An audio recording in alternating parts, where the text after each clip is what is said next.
Nunca vou esquecer aquele dia. Parecia que tudo na minha vida ia explodir de uma vez. Eu sou Michael, tenho 38 anos, sempre fui o cara certinho, dedicado ao trabalho e à família, aquele tipo que planeja cada detalhe para que nada dê errado. Minha esposa, Amanda, e eu estávamos tentando ter um filho há anos. Foram meses e meses de frustração, tratamentos, esperança, decepção, mas finalmente, depois de tanto sofrimento, parecia que ia dar certo.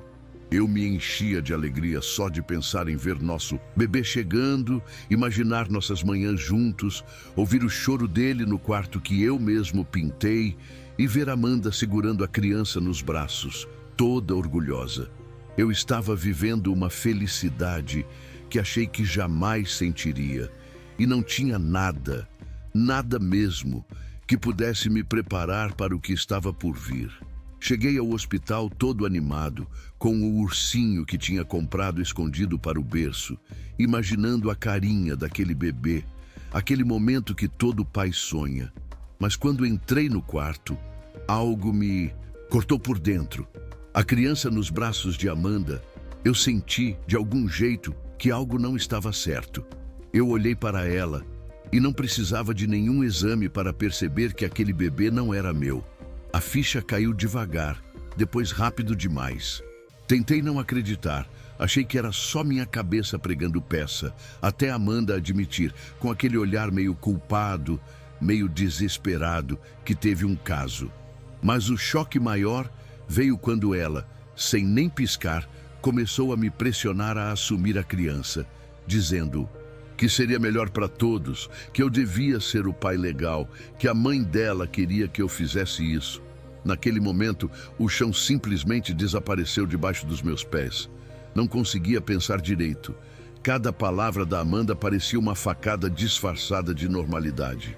A mãe dela, que estava ao lado, também começou a me pressionar, falando que eu tinha que ser um pai, que era minha obrigação, que seria cruel não aceitar a criança. Eu sentia minha cabeça girando, o quarto parecia menor, o barulho do hospital sumiu, e tudo o que eu ouvia era aquela insistência sufocante. Como alguém que eu confiava, alguém com quem compartilhei tantos anos, podia me olhar nos olhos e tentar me manipular daquele jeito. Eu precisava sair dali, mas não podia simplesmente largar a situação, não quando sabia que algo estava errado. Foi nesse instante que uma mistura de raiva e desespero começou a tomar conta de mim. Eu tinha que descobrir a verdade, mas ao mesmo tempo, cada passo em falso podia me fazer perder tudo. Sentado na poltrona ao lado da cama, sentindo o ursinho no meu colo, como se fosse uma espécie de símbolo cruel, percebi que não podia me deixar levar pela pressão, que precisava de provas, de respostas concretas, de algo que me mostrasse que minha intuição não estava errada. No dia seguinte, mal consegui dormir e minha mente não parava de revisar cada detalhe dos últimos meses. Recordações que antes pareciam normais começaram a ganhar outros sentidos, como se eu estivesse vendo uma outra Amanda, alguém que sempre esteve escondida atrás da esposa amorosa que eu pensava conhecer. Decidi que precisava agir, mas não sozinho. E foi aí que falei com meu amigo David, alguém em quem confio de olhos fechados. Ele me ajudou a pensar em como reunir evidências sem causar mais danos e me encorajou a procurar um advogado, o James Morrison, que já tinha lidado com casos delicados. Comecei a investigar mensagens antigas e foi quando encontrei e-mails nunca enviados, rascunhos guardados na caixa de saída, que revelavam o plano meticuloso que Amanda e Carlos haviam elaborado. Foi como se um filme de manipulação se desenrolasse na minha frente. A sensação de traição não era só emocional, era uma conspiração que tentava me roubar o papel de pai, a minha própria identidade, e eu precisava confrontar isso, mas com cuidado, para não dar chance deles de fugir ou apagar provas.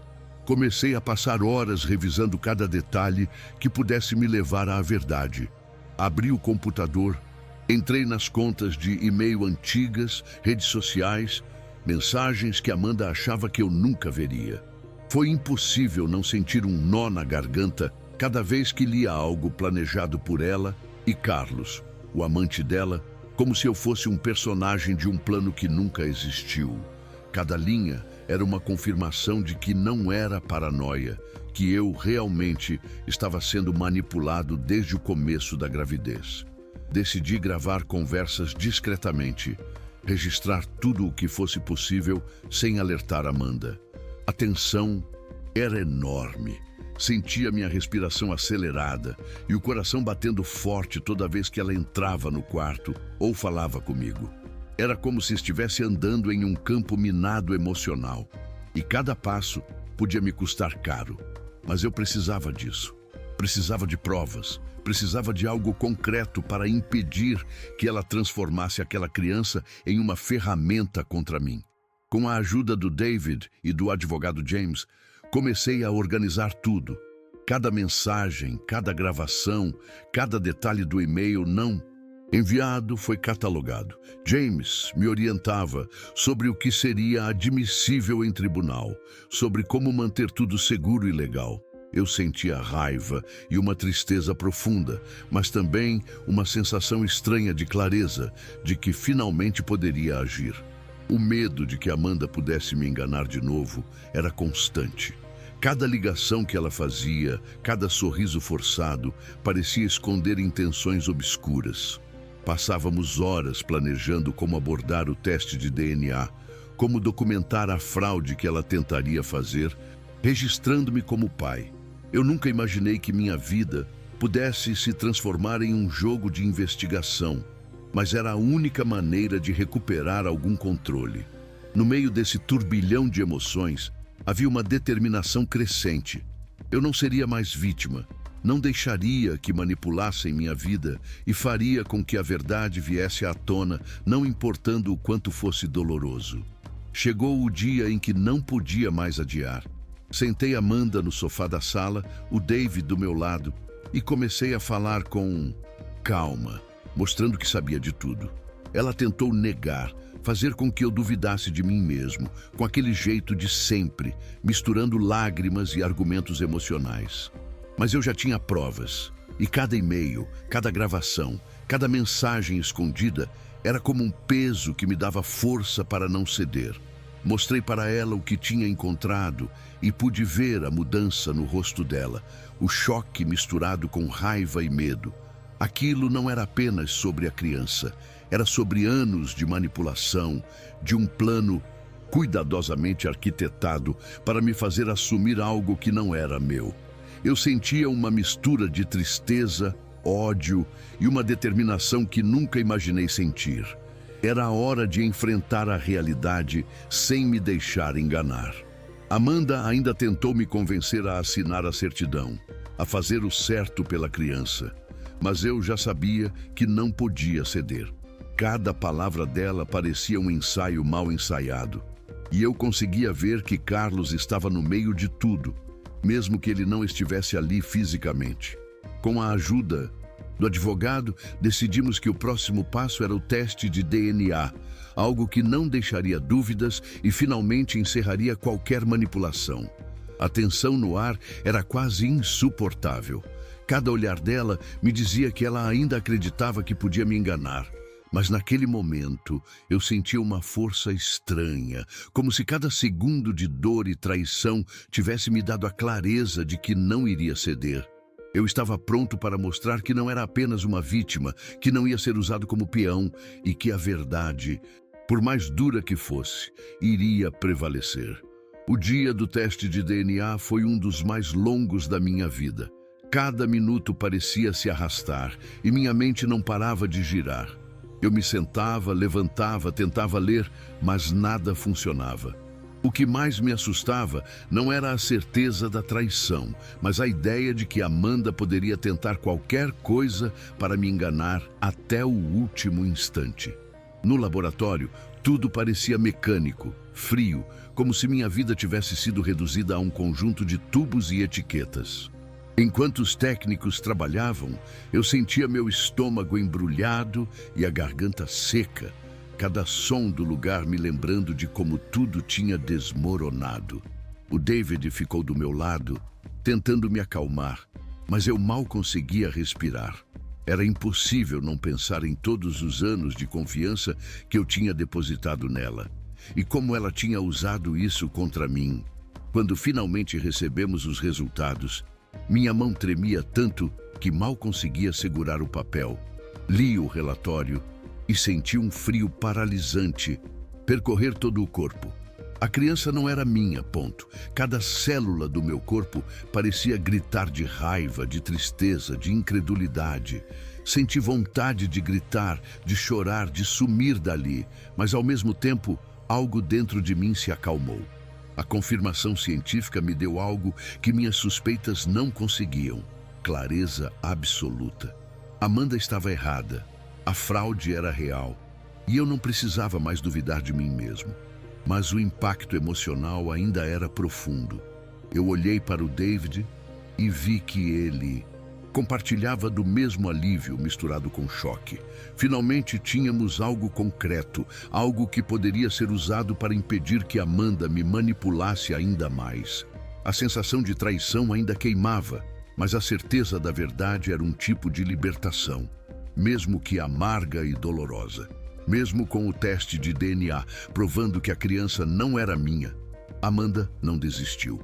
Alguns dias depois, recebi a notícia de que ela havia tentado me registrar como pai no cartório. Foi como um soco no estômago.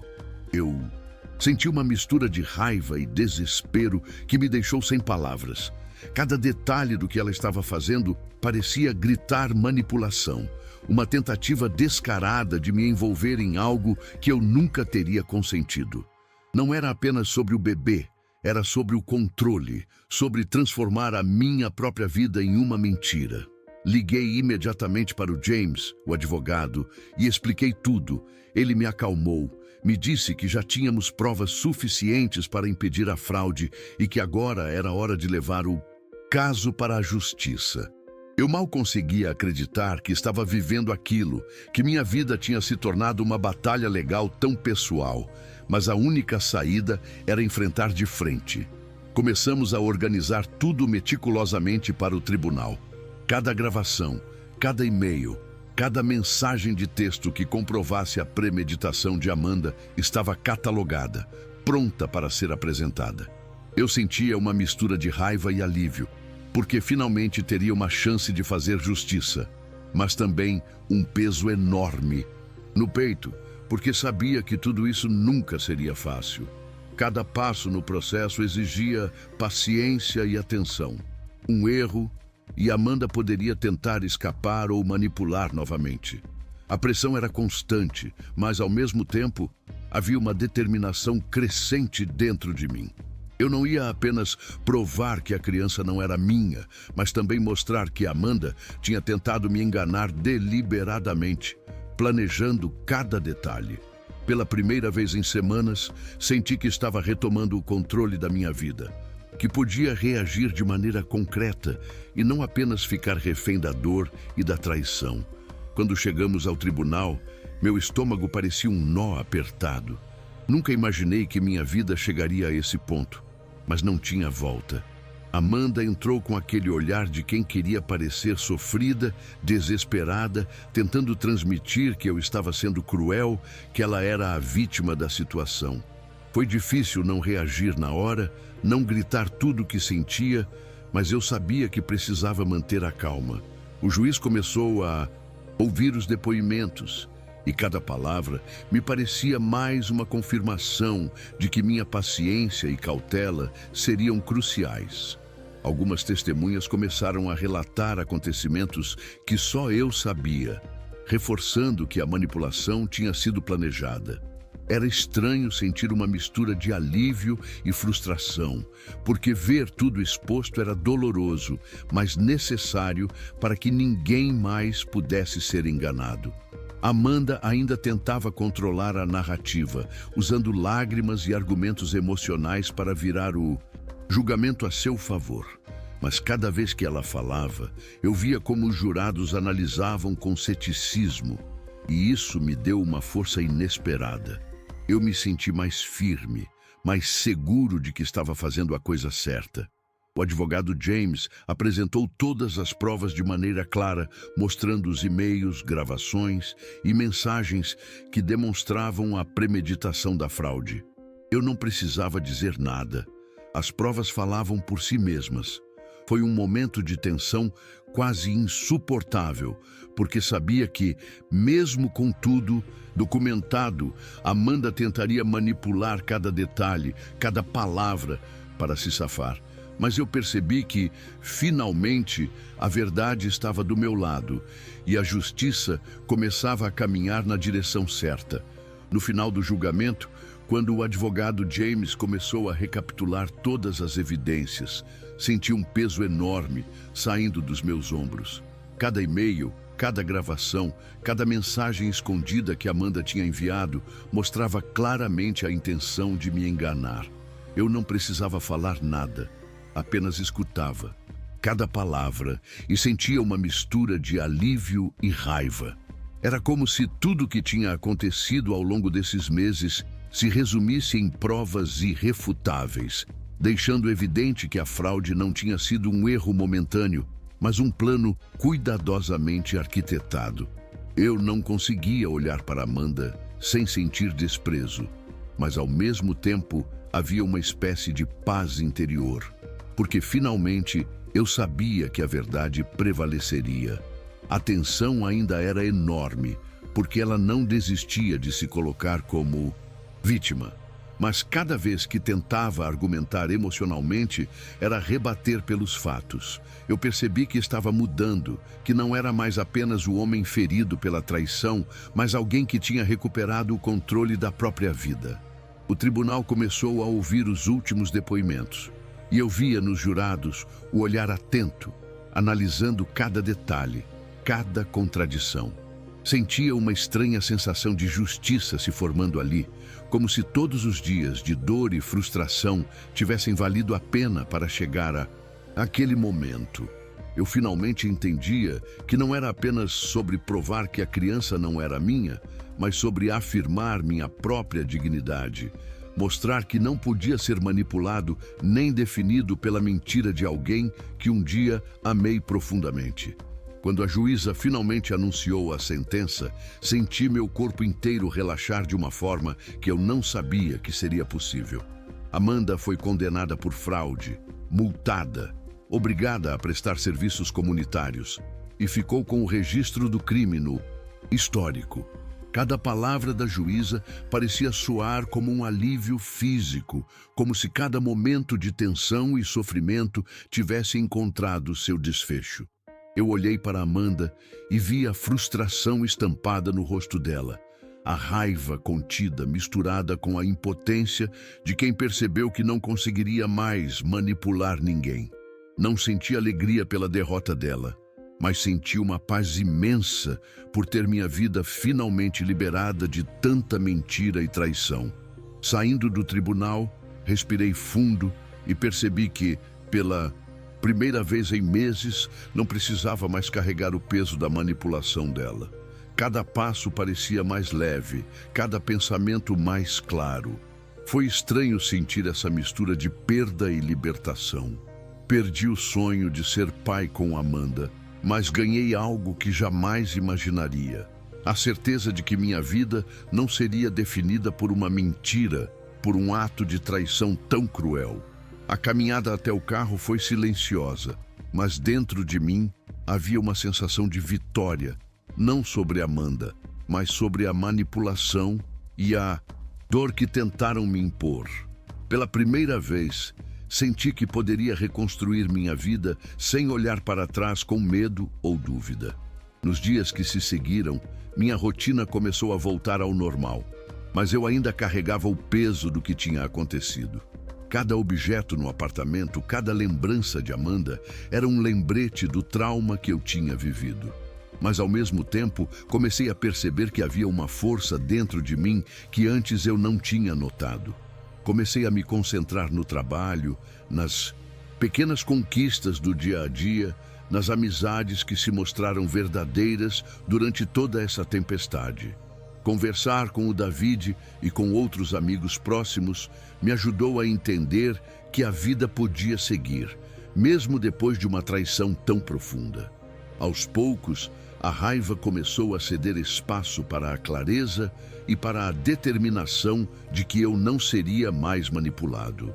Comecei a reconstruir minha vida com cautela, prestando atenção em quem eu deixava entrar no meu círculo e quais decisões eu tomava. Cada passo era cuidadoso, mas também libertador, porque finalmente eu tinha recuperado a sensação de controle. A experiência me marcou profundamente, mas me ensinou a importância de confiar na própria percepção e de não permitir que ninguém defina meu papel na vida. Mesmo que a dor da traição e do sonho perdido permanecesse, eu sentia uma espécie de renovação interna. Era estranho, mas havia um alívio silencioso e poderoso em saber que, apesar de tudo, eu tinha conseguido me proteger, preservar minha integridade e sair daquela situação com dignidade. Hoje, quando penso em tudo que aconteceu, ainda sinto um aperto no peito, mas também uma espécie de orgulho silencioso.